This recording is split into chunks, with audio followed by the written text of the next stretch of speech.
So Heather, maybe we could start by you're telling us a little bit about your career, your jobs, plural, at UCLA Anderson School of Business. You wear two hats. You're in charge of, or you're associate dean of the equity, diversity, and inclusion effort, all the efforts, the program, and you also teach courses. So tell us a little bit about those two hats that you wear. Sure. So it's sort of a policy-making role, a kind of program development role, and a teaching role. On the policy and the programming side, really, I think about my role as being kind of catalyst and guide for equity, diversity, and inclusion efforts. So the idea is not to say that at Anderson, if we're going to be advancing equity, diversity, and inclusion, like it should be the people who officially wear the EDI hat that do that work on behalf of everybody else. We think about those things as everybody's job, as part of what everybody engages in doing. And so I want to help people get started if they don't have their own instincts for how to get there. I want to guide and be a resource, and I want to make sure that our office is a resource for people as they try to make their way, but ultimately we're trying to get them to personalize their engagement in those issues. How do they support equal access and opportunity for one another? How do they engage with different perspectives? How do they make people feel respected? That's the kind of thing everyone has to kind of own at their own individual level. We just want to get it started and help kind of keep it on track. Are there any examples of, what you've accomplished in that role, even just in the day-to-day fulfilling of what you're being asked to do? Sure. So one of the things that we've done most recently that I'm most excited about is we created this office called Pre-Admission Initiatives. And the idea is to look beyond the people who already know that they want admission to an MBA program or to a graduate management program. Because one of the challenges in terms of bringing broader representation into the sort of graduate management landscape or the leadership landscape is that a lot of people have never even heard of an MBA or any of the graduate management degrees. They don't know anybody who has those kinds of degrees.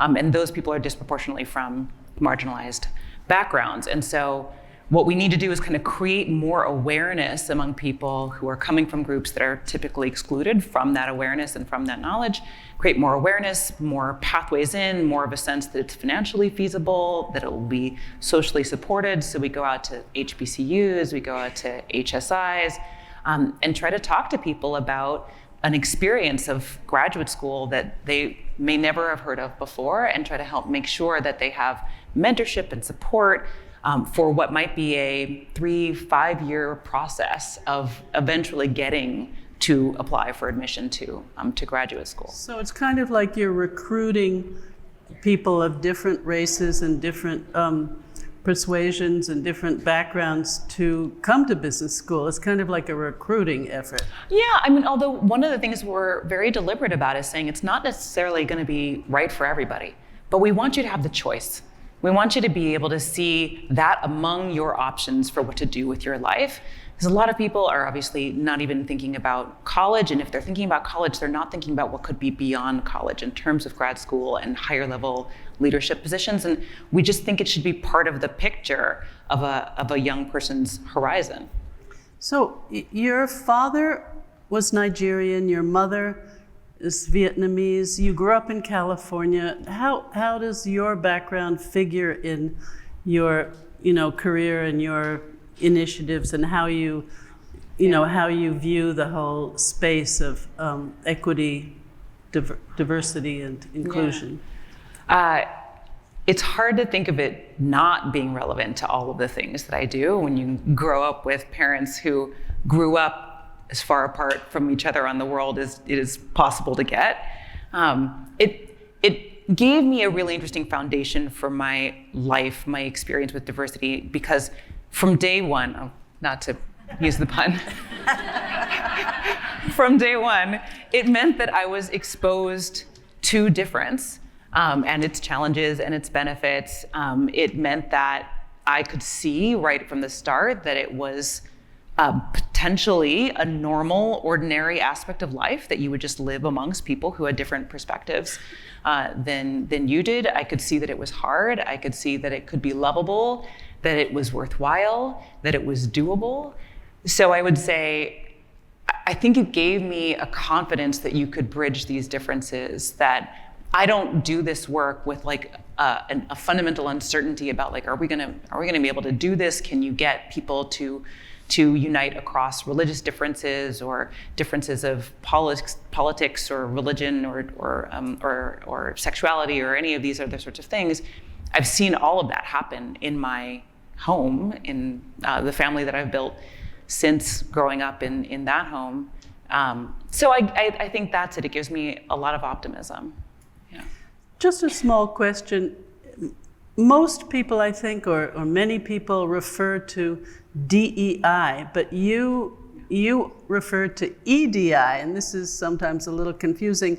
What's the difference, and why use one term instead of the other? Yeah, thank you for asking that, because we are very intentional about saying EDI at Anderson, and I think the main reason for that is that it's meant to be a kind of a reflection or a reminder of how these things ladder up on one another. So I would start with equity, because what we're trying to do is address the fact that the world has, for most of its history, not been particularly welcoming of different perspectives, and that there have been active attempts to keep people who might contribute those different perspectives out of a lot of organizations.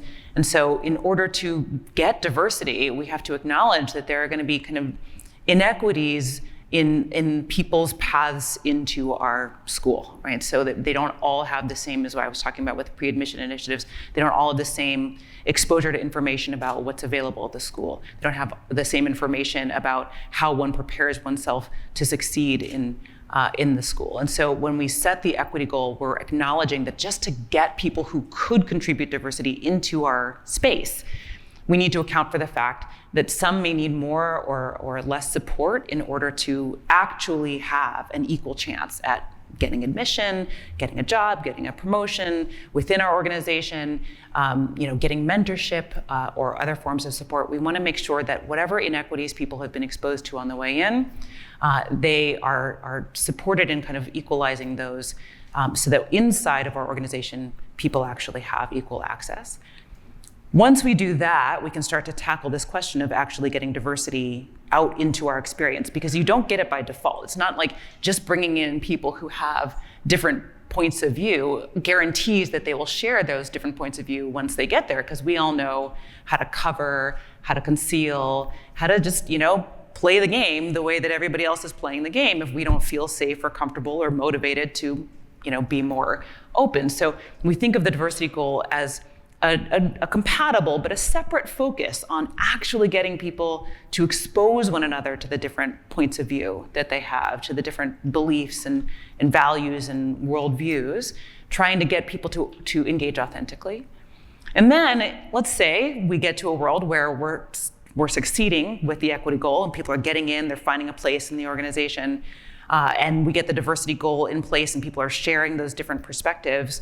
We know that if they're then met with disrespect, right? You share the different perspectives and you are marginalized because of them. Now that we know that you think that, or that you are coming from this perspective, like, we are not going to talk to you anymore, then people are going to shut down. Like, they're not going to want to share their differences anymore. And so you unwind what you gained in the diversity goal. People will eventually not want to be there because it doesn't feel good to have to be kind of muzzled in that way. And so then you unwind the gains you get from equity too. So the third goal, the inclusion piece, is really about trying to kind of lock the whole system into place to give people that sense of full equal participation in the environment, mutual respect, mutual consideration, mutual appreciation that makes you want to keep sharing those differences and keep building on that and keep looking to see if there are other people on the margins that need to be brought in, and you kind of get it to be a cycle. So speaking of differences of opinion, I guess I would be remiss if I didn't address and question, the big elephant in the room right now is that every company and every university is dealing with the differences of opinion over the Israel-Hamas war. and you have 180 corporations that have issued statements, and then their workers are divided over this, and you have universities where the alumni are withholding their contributions, and the students are demonstrating. And so does this fit into the DEI and the HR space? How to deal with this if you are an HR professional? Yeah. I mean, it's true. It's in a sense, a sort of unavoidable question, and one I think that we wouldn't want to avoid. But I think it's important to recognize that at some level, that particular issue, the desire to avoid this topic is at the crux of what I think DEI professionals or EDI professionals can do to help organizations, is just to wrestle with how uncomfortable people are with the differences that you are referring to. I mean, you're seeing obviously a lot of outrage around the death and the destruction, which is intolerable. But on top of all of that outrage, and I think the thing that's making it really kind of feel intractable to people, is that there's this other layer of outrage about the fact that we don't all see the death and destruction the same way, that we don't all name it the same thing, that we don't all think of it as having the same sources, and that the different narratives around the death and the destruction are themselves offensive to people. The fact that like what feels like it should be so simple and obvious and clear is not, apparently, in the world. And I think that wrestling with that frustration about the existence of different narratives is at the core of what EDI and DEI professionals have to help their organizations to confront, because it's the kind of key barrier to really achieving a thriving, diverse community. If there's some domain where we can't tolerate the existence of different points of view, then that's potentially a boundary on our commitment to welcome diversity. And that's, I think, the conversation that diversity professionals can help organizations to have. Are there moral views that we think are so painful, so dangerous, so offensive, that we cannot entertain them in our space? We cannot let them be expressed. We have to have them suppressed or expelled. Some organizations are going to decide that that's where they want to go, that it's just too dangerous to let it come out. Some organizations are going to say, no, we want to keep a broader commitment to diversity intact. And in that case, we have to focus less on suppression or expulsion of different points of view, and more on, how do we surface the roots of different parts of the story, of the different narratives, and how do we help people explore whether or not there's a path to unity there. I mean, it's a gamble either way. You can either suppress so much of the difference that you fail to benefit from the diversity that could be brought into your organization, or you start chasing difference on issues that are so intractable that it turns out you never get to the benefit that you're looking for. But I think organizations benefit from at least being intentional about what's the bet we're making. We're betting that some boundaries are necessary, or we're betting that, nope, we can create and we can innovate in this space and find a way to handle and to make tractable what has been intractable.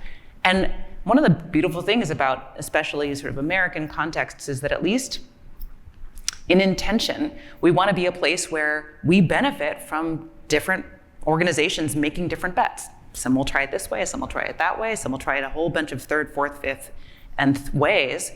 And hopefully we will all remember as we're doing that what is probably the most important lesson in all of the diversity work I've ever done, which is just learn as much as we can as we go. And I think if we are encouraging that kind of experimentation and learning as much as we can as we go, then we will at least be able to update and refine and improve our efforts more quickly than we have over time. Here in LA, we had a situation where a large entertainment company took away the leadership position of one of its main women leaders because she liked and reposted on Instagram a pro-Palestinian post. Is that something that HR should be doing, is monitoring people's social media accounts, and if they have personal opinions that might offend somebody, and you're a corporation that has, maybe you have Jewish clients who wouldn't like to see that, is that something that the people should, HR people should intervene and stop that, or DEI people should say, don't do that? Yeah. I think the main thing for organizations today is to be transparent about what they are going to do. I think the jury is out on a lot of these policies and which ones are most supportive of the well-being of an organization's stakeholders. But what I find most sort of counterproductive in organizations is if you hire people and you sort of support them in the organization under one set of assumptions around, my work life is my work life, what I say on social media is separate from that, and then it turns out that somebody is monitoring you and then takes away your position because of what you say there. I think that's a violation of the sort of the contract that you're setting up with your employees. And so again, this is where I feel like diversity professionals can do a lot of good in their organizations by helping them to take a more proactive, more intentional stance towards the determination of these policies and these practices. Let's think about what we're going to try to do, what we think is the best way to protect the interests of our employees, of our customers, of our stakeholders. Let's let people know that's what we're trying. That's what we're going to be reviewing and getting feedback on over time. And I think at least then people know what they're getting into if they join the organization, and they know what you want to hear about as you are seeing how that experiment plays out. It's interesting that in the last few decades that people of Middle Eastern origin are, including Palestinians, are calling themselves people of color. And I'm wondering whether there was a recent Harvard Business Review article saying that these sessions that HR has of unconscious bias, these don't really work. Do you have any thoughts on that? Yes, I've actually really appreciated the research that's coming out and getting attention in HBR and other things like that, looking at what is and isn't working in the diversity space and what the common practices are in terms of how people are identifying and the changes in the ways that people are identifying. I think it's important to recognize that we can learn something from the fact that the unconscious bias trainings that have been most popular are not looking like they're very effective, but I wouldn't jump from there to the conclusion that they could not be, because a lot depends on exactly what goes into those trainings and how they're carried out. So I think, for example, one of the things that I think has been neglected is that there's a lot of work to suggest that the early kind of notions of unconscious bias, which were very focused on stuff inside of us that we couldn't tell was there, but it was sort of internal bias that we carried around that we needed to introspect about and kind of check. We needed to tune into our gut instincts and see if we could redirect them and check our bias at the door. A lot of those notions I think are incomplete and sometimes are inaccurate.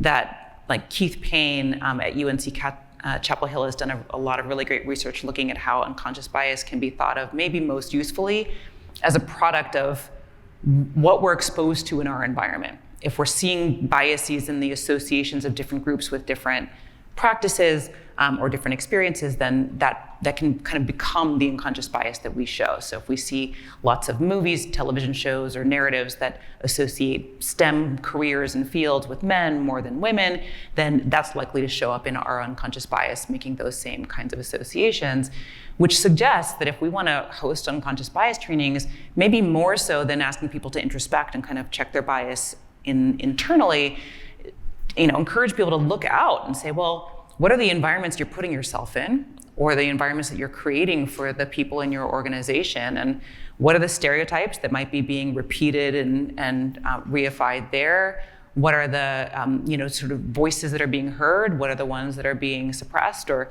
neglected? And then how can you change that? How can you change what's being sort of put out there and what you're exposing yourself and others to? That might be a more direct way to get to progress. Last question, I want to ask you about your own research. I read a paper that you wrote saying that top-down initiatives don't work very well. And your paper said they can come off as guilt-inducing, depersonalizing, transactional, and even coercive. That's pretty, that's pretty tough. Can you talk about why that is and what alternative bottom-up approaches might look like? Sure. So what I'm referring to when I talk about the top-down initiatives are largely the initiatives where some leader or organization comes out with a sort of proclamation about like, these are the good behaviors, these are the bad behaviors, and you should do these for either the kind of moral reason, the kind of like it's the right thing to do, or the business value of it, where it's this is going to be something that makes us a lot of money or increases our access to talent. And my concern about those things is not that there isn't moral value or business value in it. Obviously, there are moral implications of the things that we do when we engage with diversity. Obviously, there's business value to be had if you engage with diversity in a productive way. My problem is that when those things, those kind of carrots and sticks, are centered in an organization's push to get people to engage with diversity in a certain way, then it tends to focus people on this kind of transactional thing where it's like, all right, so what are the identity groups that we need business value from today? What are the identity groups that have like the strongest, most vocal kind of moral claim for us to address today? And focus all of our kind of intensity and our energy and our effort around sort of addressing those very kind of near-term needs. I think it's a lot to put on people who are looking to kind of be in an environment as individuals and just be taken for what they are rather than the boxes that they check and what they serve, what purposes they serve for the organization in terms of racking up moral credentials or racking up business value. So I prefer the kinds of EDI initiatives that are more bottom up, that get people interacting as employees or interacting with members of their external constituencies, trying to figure out, what do you need? What are you feeling? What identities are important to you? What needs are being met? Which ones are not? And then trying to solve that problem with the people that are right there. Well, but California's 40% Latino now.